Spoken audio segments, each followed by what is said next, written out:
غني خان شعر دی کنه چې هغه وایي زما بخت د شمع بخت دی، یا به مرمه یا به سوځم، یا به بیخله د دریاب ځم، یا په سر د چپو خوځم. عجب زه عجیبه لاره عجیبه کاروان روان دی، ما رستي پړاو له بیا یې که زه ځم او که زه نه ځم. موږ څخه لکه اوس نن دې دور کې بلا شاعران راغلي دي، توان نشته غیر معمولي تخلیقي توان چې کم زمونږ دریو روماني شاعرانو کې د شلو مسلې په غني خان کې په میسوب کې او په مفتون کې. دا بل کتاب د ساسو د غني رنګ په نوم باندې په دې کې ساسو او د غني خان په منځ کې مکالمه ده. که د دغه مکالمې نه یو څو دغه راسره شریک کول داسې ده چې سهیل خان چې دا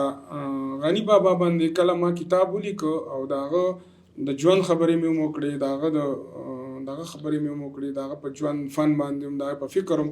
نو بیا ماته یو تنده یو تشنګي پاتې شوه چې هغه په علمي لحاظ سره نه پوره کېده. نو ما بیا یو داسې چې ما د هغه سره یو روحاني مکالمه وکړه. نو هغه روحاني مکالمه زما د کتاب بنیادی لکه د بوساړې سر چې بنده تړي هغه دا دی.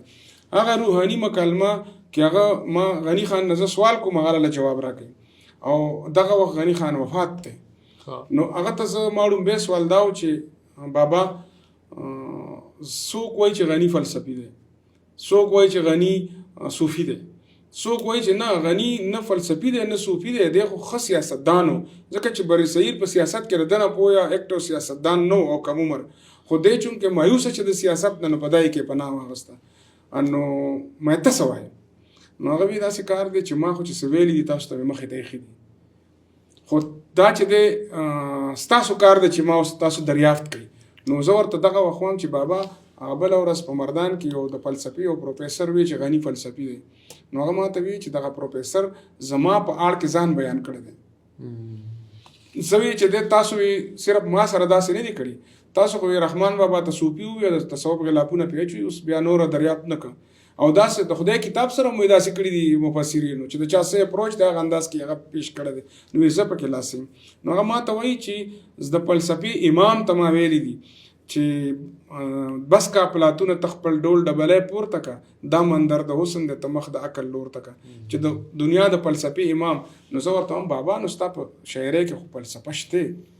فکر شته. نو هغه ماته وایي زه کومانډه یم څه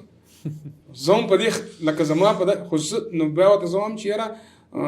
داسې ویلی شم چې خان عبدالغني خان چې دی نو دا یو د خپل دور یو بې بدله او جرأتمند تخلیق کار دی، دا فلسفه او دا صوفي د تصوف او دا روحانیت دا ضمنی دي. نو هغه ماته وایي چې خبره دې بده نه ده کړې لکه دا صرف وایي نه کې بیا داسې دا کړی دی چې یو ځای کې ما دا هم ویلي دي چې بابا ته زه وایم چې تا چې کوم دی نو په مشرق کې چې کوم روحانیت دی نو تا د مغرب چې کوم وجودیت دی هغه وجودیت لکه د سارتر دی او د دغه چې د جان لاک دی هغه وایي چې په ځان به ایمان راړي، یعنی یو غیر معمولی طاقت په بل نه مني، نو هغه وجودیت مایوسیم پیدا کوي ځکه چې تخپل خورسه نه کنه نو هغه کې یو مایوسیم شته په اخر کې. نو ما ستا په دې دغه کې چې د مایوسی ځکه نشته ستا په دې شاعرۍ کې دا بنده کې لکه دې باوجود چې ته جبریه یعنی ته وایي چې لکه دغه شعر د غني خان شعر دی کنه چې هغه وایي چې زما بخت د شمع بخت دی، یا به مرمه یا به سوځم، یا به بیخله د دریاب ځم، یا په سر د چپو خوځم. عجب زه عجیبه لاره عجیبه کاروان روان دی، ما رستي پړاو له بیا یې که زه ځم او که زه نه ځم. تقدیر دی کنه، خو د دې باوجود ما تا کې مایوسي نشته شوخي ده در کې. نو هغه ما ته وایي چې داسې کار دی چې ما د خدای سره عشق کړی دی او ما چې کوم دی د مشرق روحانیت چې دی نو ما د هغې تقدس د حسن او د ښکلا په غېږ کې ورکړی دی او بیا مې چې دی ځان سره تر دیواله پورې وړی دی او د مغرب وجودیت ته مې د دیوال نه د په لکتو چل خوړی دی. نو هغې دا دی که نه چې د غني خان په حواله ما دغه یو دریافت کړی دی چې غني خان چې کوم دی نو هغه یو جرأتمند تخلیق کار دی چې هغه په ټکو کې نوې معنی اچولی دي، هغه روایتي کالیبونه مات کړي دي د فکر و نظر خو نوي کالیبونه یې جوړ کړي دي. داسې نه دی چې صرف ډسټرکشن یې کړی دی، هغه ډي کنسټرکشن کړی دی. هغه چې کوم دی لکه د هیګل په ژبه باندې موږ څخه لکه اوس نن دې دور کې بلا شاعران راغلي دي خو په سلو کې یو کم سل چې دي نو هغوی ډسټرکشن خو کوي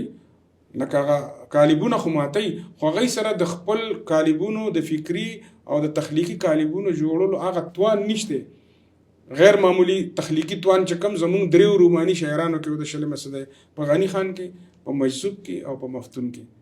هغه عمره وزډم، هغه عمره مطالعه هم نشته.